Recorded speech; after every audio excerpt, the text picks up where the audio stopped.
Dans cette leçon, nous allons voir comment personnaliser le texte et comment agir dessus assez simplement pour le customiser, le personnaliser, en ajoutant simplement des classes ou des balises qui sont définies dans le Bootstrap. Donc on va commencer par mettre un petit peu d'ordre dans ce fichier-là, et notamment en faisant passer la sidebar à droite comme c'était au départ, et en faisant passer chacun des articles les uns en dessous des autres. Donc je vous invite à retourner dans votre éditeur de texte et à faire les modifications nécessaires. Donc on va commencer par retirer le pull right et nos articles, on va les faire passer donc sur 12 colonnes pour qu'ils soient bien les uns en dessous des autres. Voilà. Donc normalement, on devrait tous avoir ce rendu et on va pouvoir travailler dessus. On va commencer par regarder ce qui se passe au niveau des titres. Chaque titre, donc H1, H2, H3, H4, etc., a une taille différente définie dans le CSS du Bootstrap. C'est-à-dire que si par exemple je remplace un H2 par un H1, le H1 sera plus grand. Démonstration.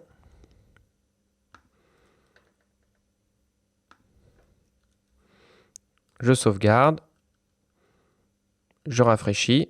Et là, je vois bien que mon H1 est plus grand que mon H2. Ensuite, ce qui va être intéressant, ça va être d'aligner les textes comme on le souhaite, sans avoir à rajouter de style dans notre fichier .css, simplement en utilisant les classes déjà préfaites du Bootstrap. Donc si par exemple, je veux que le texte du premier article soit aligné à droite, je vais simplement ajouter la classe sur la balise paragraphe, classe text right. Je sauvegarde. Et je vois que mon texte s'est bien aligné à droite. Pareil, si je veux que mon titre 3 soit centré, il me suffit d'ajouter la classe text center pour que mon titre soit centré. Également, le Bootstrap nous propose plusieurs balises qu'on va pouvoir rajouter dans notre code HTML et qui vont avoir des comportements spécifiques. Nous ne les verrons pas tous dans le détail, je vais vous en montrer quelques-uns. Tous les autres sont dans la documentation du Bootstrap et s'utilisent de la même façon. Donc par exemple, si je veux mettre en surbrillance une partie de mon texte, je vais pouvoir utiliser la balise marque. Voilà, si je veux mettre par exemple cette expression en surbrillance, je vais pouvoir utiliser la balise marque, la refermer un peu plus loin, sauvegarder. Et là, si je rafraîchis, je m'aperçois bien que le paragraphe de mon article 1 a une partie de son contenu qui est en surbrillance. Alors j'ai d'autres balises que marque, j'ai par exemple la balise del,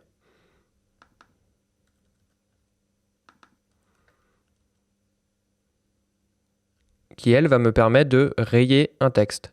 Je vais pouvoir également facilement définir la casse, donc c'est-à-dire si je veux mon texte en minuscule, en majuscule, en capital. Simplement en rajoutant, comme on l'a fait pour l'alignement, en rajoutant une classe texte avec l'attribut correspondant. Admettons que mon titre 2, je veux le mettre en uppercase, il me suffit d'aller dans mon code et de rajouter la classe text uppercase. Je sauvegarde. Et mon texte s'est bien mis en majuscule. Il y a également d'autres balises qui vont nous permettre d'afficher du contenu dans un style bien particulier. Il y a notamment la balise adresse qui va nous permettre de structurer une adresse avec un nom, une adresse, un numéro de téléphone, etc., etc. Ou encore la balise block quotes qui va nous permettre de mettre en page une citation. Donc on va voir ce que ça peut donner. Par exemple, si dans mon titre 1, j'aimerais ajouter une citation, je me mets en bas de mon paragraphe, j'ouvre une balise block quote. Une fois que j'ai ouvert ma balise block quote, je vais ouvrir une balise paragraphe dans lequel je vais mettre ma citation. Donc, je vais la raccourcir. Hop. Voilà, ça me paraît correct pour une citation. Et à l'intérieur toujours de la balise bloc-quote, je vais indiquer qui est l'auteur de cette citation en ajoutant une balise footer.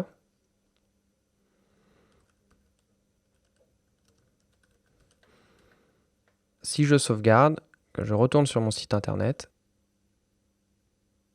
enfin on va voir comment gérer des listes assez facilement. On va ajouter une liste au titre 4 et on va voir toutes les options qui nous sont données pour customiser cette liste. Donc si je retourne dans mon article 4,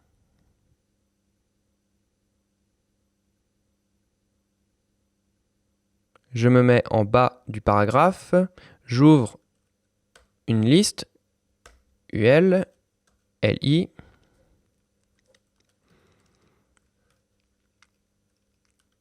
et là je vais dupliquer 5-6 fois mon LI et pour qu'on s'y retrouve, le renommer. Voilà. Si je sauvegarde et que je vais regarder ce que ça donne, je m'aperçois que j'ai bien une liste ordonnée avec un point. Si maintenant je veux supprimer le point qu'il y a devant chaque item, donc je pourrais très bien aller le faire en CSS et dire list type none. Maintenant je peux le faire assez simplement avec le Bootstrap en ajoutant simplement une classe sur le UL. Donc si je retourne sur mon code, sur mon UL je vais ajouter la classe list unstyled, je sauvegarde. Voilà, je n'ai plus aucun style, je n'ai plus le padding, je n'ai plus une margine et je n'ai plus le point. Si maintenant je veux numéroter ma liste, donc je retourne dans mon code, je supprime ce que je viens de faire et le UL je le remplace par OL.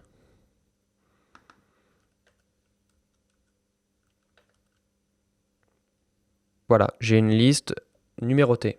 Si maintenant je veux que mes éléments soient alignés et non plus les uns en dessous des autres, il suffit de retourner dans mon code, de retirer OL et de le remplacer par UL, et la classe list de dire qu'il s'agit d'une liste inline. Et j'ai bien mes éléments les uns à côté des autres. Et enfin, pour terminer cette leçon, je vais vous présenter une façon de lister des choses donc assez indescriptible. Donc le mieux c'est que je le code, on regarde ce que ça donne et on voit un petit peu après ce qu'on peut en faire. Si ici, je retire la classe,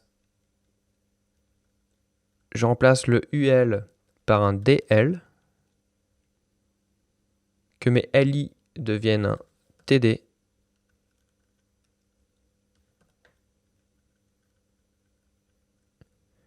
et que celui de dessous devienne un DD. Je vais enlever tous les autres dans un premier temps et je vais bien faire attention ici de mettre DL. Et à la place d'article 2, je vais juste mettre un petit bout de latin. Donc on va voir ce que ça donne.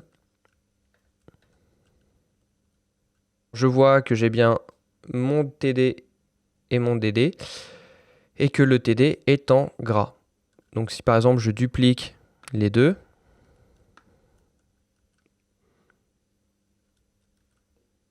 là je vais mettre un petit peu plus de contenu. Donc c'est assez pratique si jamais vous avez un rendu qui doit ressembler à ça et qui doit alterner titre en gras, description, titre en gras, description. Et bien vous voulez très simplement utiliser donc ces DL, TD et DD. J'avoue des balises qu'on ne voit pas souvent mais qui là en l'occurrence ont été utilisées par le Bootstrap et qui sont assez pratiques. Enfin pour terminer, toujours en gardant cet exemple, on va faire en sorte que les titres soient à gauche et les descriptions soient à droite. Donc on retourne dans notre code. Et sur le DL, on va rajouter une classe.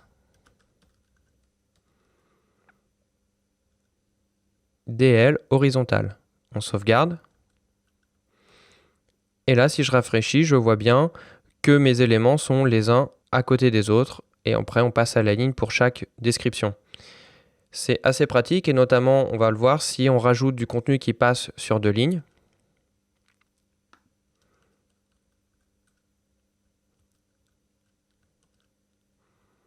Voilà, la mise en page ne saute pas et l'article 2 vient bien après l'article 1 dans son intégralité. Donc voilà pour les manipulations du texte. Comme je vous l'ai dit, je ne vous ai pas tout montré. Il y en a plein d'autres qui sont très sympas, notamment si vous voulez afficher du code, des choses comme ça. Je vous invite donc à aller dans la documentation du Bootstrap, rubrique CSS, et regarder un petit peu toutes les classes et toutes les balises qu'il vous propose pour simplement customiser votre texte et son affichage.